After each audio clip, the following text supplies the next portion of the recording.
اعوذ باللہ من الشیطان الرجیم بسم اللہ الرحمن الرحیم۔ اللہ کے راستے میں اخلاص نیت کے ساتھ نکلنا۔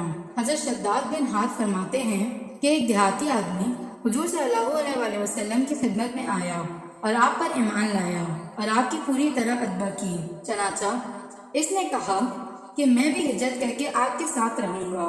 جب غزوہ خیبر میں حضور صلی اللہ علیہ وسلم کو مال غنیمت ملا تو آپ نے وہ صحابہ رضی اللہ عنہ میں تقسیم فرما دیا۔ آپ نے اس مال غنیمت میں سے اس کا حصہ اس کے ساتھیوں کو دے دیا۔ وہ اس وقت اپنے ساتھیوں کے جانور چرانے گیا ہوا تھا۔ جب وہ واپس آیا تو ساتھیوں نے اس کا حصہ دیا تو اس نے کہا یہ کیا ہے؟ ساتھیوں نے کہا یہ تمہارا حصہ ہے جو حضور صلی اللہ علیہ وسلم نے تمہارے لیے دیا ہے۔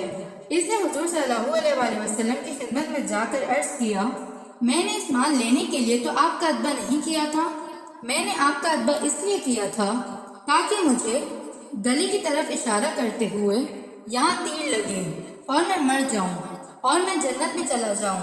حضور صلی اللہ علیہ وسلم نے فرمایا اگر تمہاری نیت سچی ہے تو اللہ تعالیٰ اسے ضرور پورا فرما دے گا۔ پھر صحابہ رضی اللہ عنہ دشمن سے لڑنے کے لیے اٹھ کھڑے ہوئے۔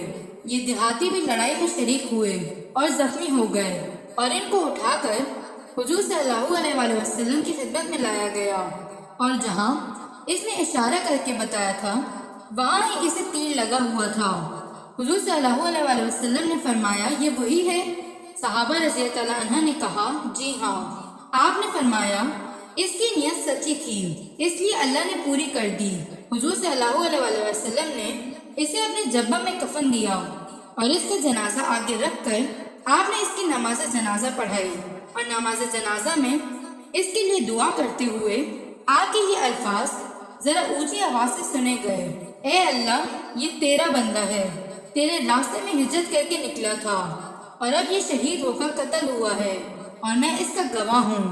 صدق اللہ العظیم۔